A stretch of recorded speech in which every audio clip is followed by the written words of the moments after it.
to Understanding Islam. I'm Anne-Marie Najaf-Pierre. The Palestinian-Israeli conflicts are one of the greatest unfortunate issues that most of us are born into.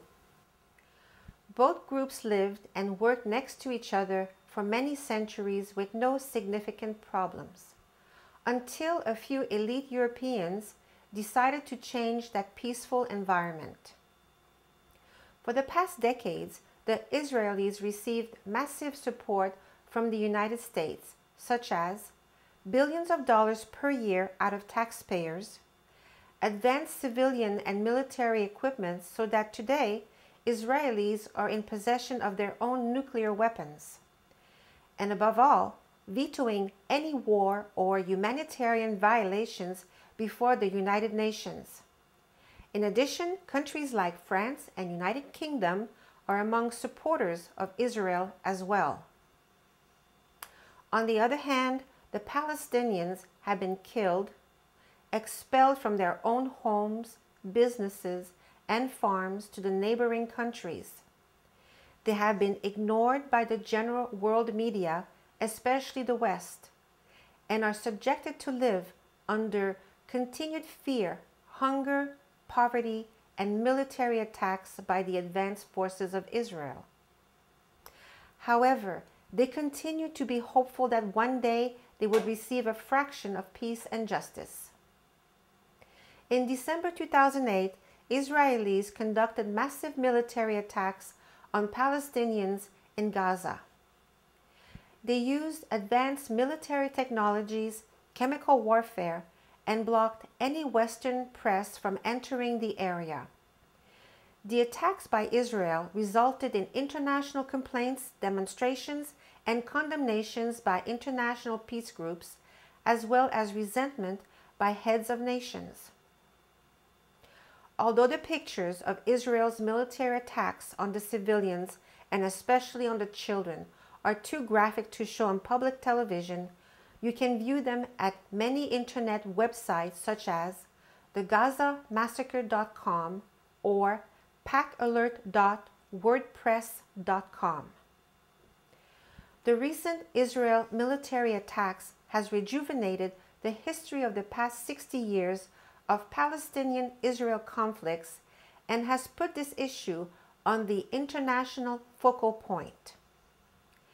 There have been many other conflicts, aggressions, and discriminations that Muslims have experienced throughout the world, such as 8 years of war between Iran and Iraq that resulted in about 1 million deaths, mass genocide and ethnic cleansing in Bosnia and Kosovo, US-Iraq war, which caused almost 800,000 deaths by some report on mostly innocent children, women, civilians, and discrimination against Muslims in America. These are just a few among many to mention. As a result, new peace movement organizations, among others, from different ethnic cultures have formed and are seeking for peace and justice under the law. Recently, we had the opportunity to talk with some members of one of these organizations called Muslim for Peace, Justice, and Progress. The participants were Professor Edip Yuksel, Ruby Amatullah, Shukran Kivrak, and Matthew Capiello. What made you to start this organization? Well, initially I thought there is a vacuum of a Muslim American leadership. This is a superpower and intensely engaged with Muslim countries, influencing Muslim world, but there is no voice, collective voice of American Muslims. They could have, got involved and influence American policies toward the Muslim world, would work towards constructive engagement between these two confrontational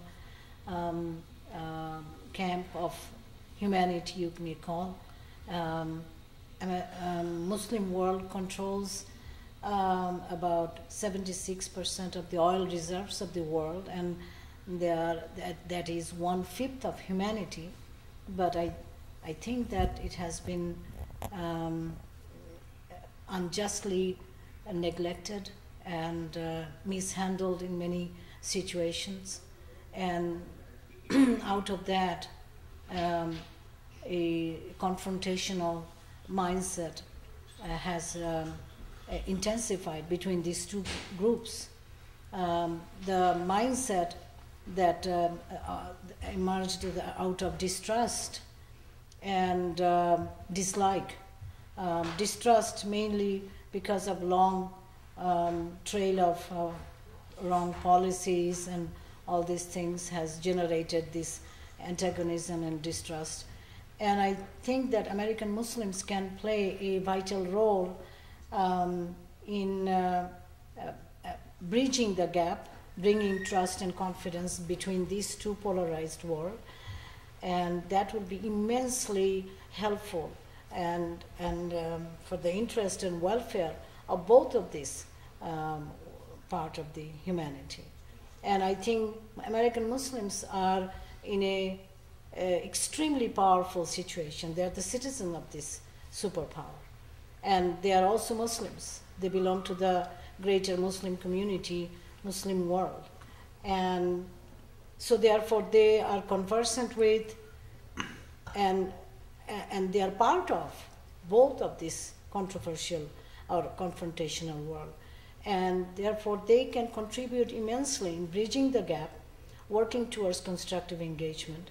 And for that reason there needs to be a very aggressive activism in this country. This country is also very conducive in providing a powerful due process and also civil society to initiate a dialogue and discourse through which the mindset of this society and the mindset of the government can be changed. This society provides that element, that powerful system. But American Muslims have not yet taken advantage of that system, and also the greater society's mindset of this is the most changeable society in the world in the last 230 years of Let me history. ask you this. You mentioned about organization that represent American Muslims. I think there is an organization already in place called CAIR, C-A-I-R. What do you think of them? Don't you think that they're representing American Muslims in America? I mean, CAIR, ISNA, MPAC, they are all very good organizations, and they are functioning and contributing very well, but they have their specific agenda and boundaries and a limited agenda. What we are talking about is activism on the international front, national and international front, and a collective voice on the American policy towards Muslim world.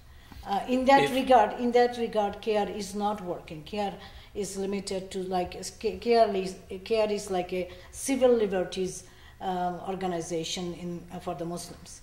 ISNA is bringing a social agenda for the American Muslims. MPAC is working with the political issues, but only local and domestic issues. We are bringing a unique perspective into this that none of this organization has addressed and brought about. That is, working with the international front, working with the US government, engaging the civil society, and try to change the mindset and the mindset and the modus operandi of both of these people, American people and the Muslims out in the greater world, changing their mindset to come together and work together. This constructive engagement, this broader agenda has not been addressed before, and this collective leadership has not been brought about in America. It sounds, on the surface, it sounds good, although I don't know all the details. Yuksel, from your legal point of view, there are some laws in U.S., such as guilt by association. What confidence can you give to the average Muslims that they can participate on this peaceful movement without knowing that one day maybe they get harassed or accused by some wrongdoings? Well, I have my own issues. Muslims are not monolithic group. We are pretty diverse ideas, way of understanding. There are a lot of discussions going on internally about the nature of Islam. What is Islam about? What is the message about? What is the epistemology, methodology? It is internal. However, when I look at it as a Muslim, I call myself Muslim. Muslim really means a peaceful surrender to God, a person of peace, peacemaker. The same salam, shalom comes from the same word. And though Muhammad is through a lot of fabricated lies after him, or through some distortions later, there are certain accusations against him. But really, honestly, any scholar honestly look at his life and his message will find a peaceful man who was evicted from his town with his people, with his supporters, because he stood for peace, for equality, for women's rights, for against slavery and superstitions, criticized joining bandwagon, promoted rationalism.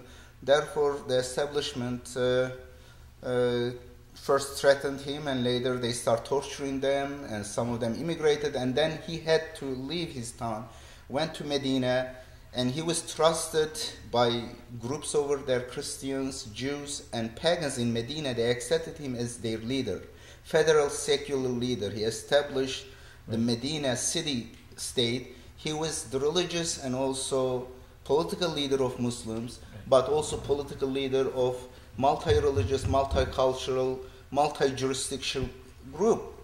Then, let me finish. 3 times Medina was attacked by these violent people, violent religious group. They were polytheists, but very violent.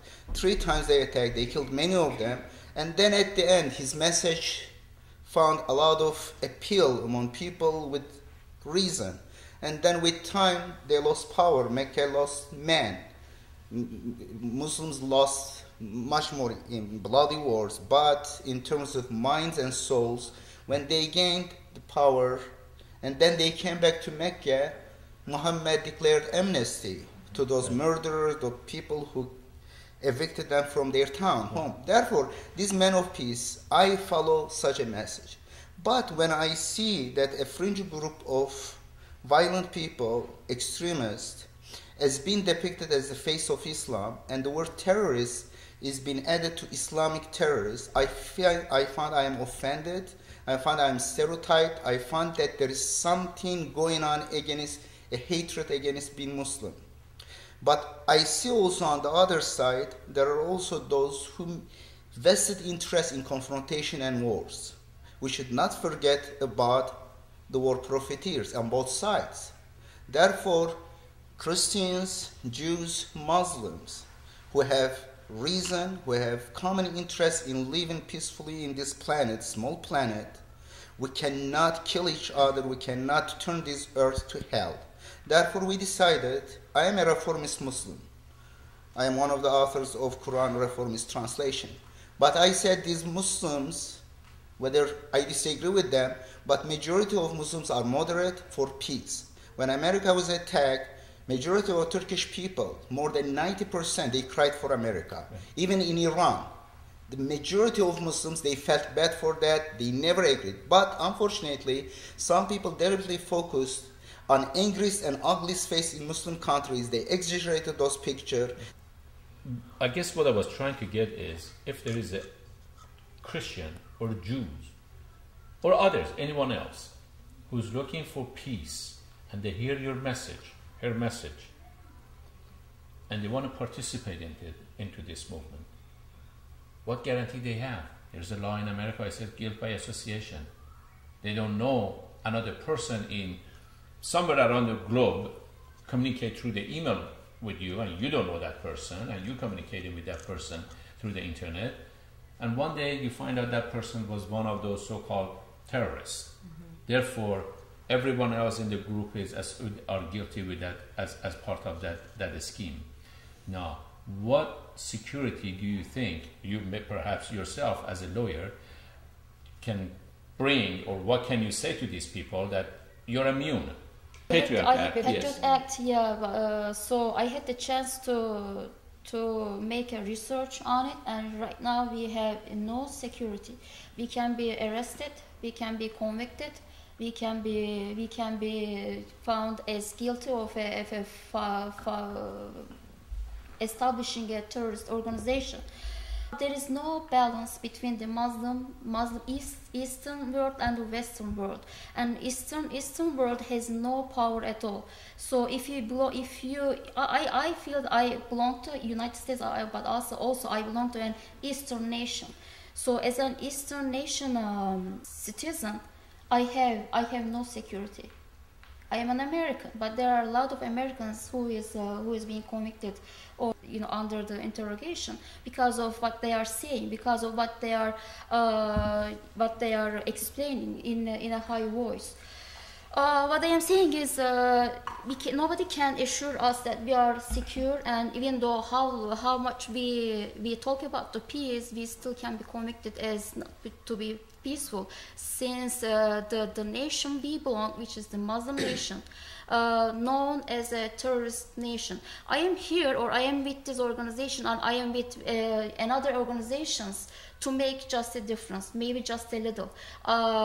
Actually, our members said a lot of things, and there is just a little thing that I can say right now. Personally, I am here to make another voice. I feel bad because I am Muslim. I don't deserve this. In everyday life, whenever a person finds that I am a Muslim, they change their face. I see the faces changes right away. I observe the voices or their respect changes right away. I don't deserve this. I did nothing to deserve this. So I just want to make that's my difference. Point. Yeah. By association, very personal. As a Muslim, by participating and being a Muslim, by worshiping, your guilt is in a short term. Your guilt is worshiping God alone. You're worshiping one God. If you were worshiping three gods, you weren't guilty. Am I correct? There are beliefs I totally respect. I cannot say my belief is right and their beliefs are right, but that's what I meant actually. Western culture has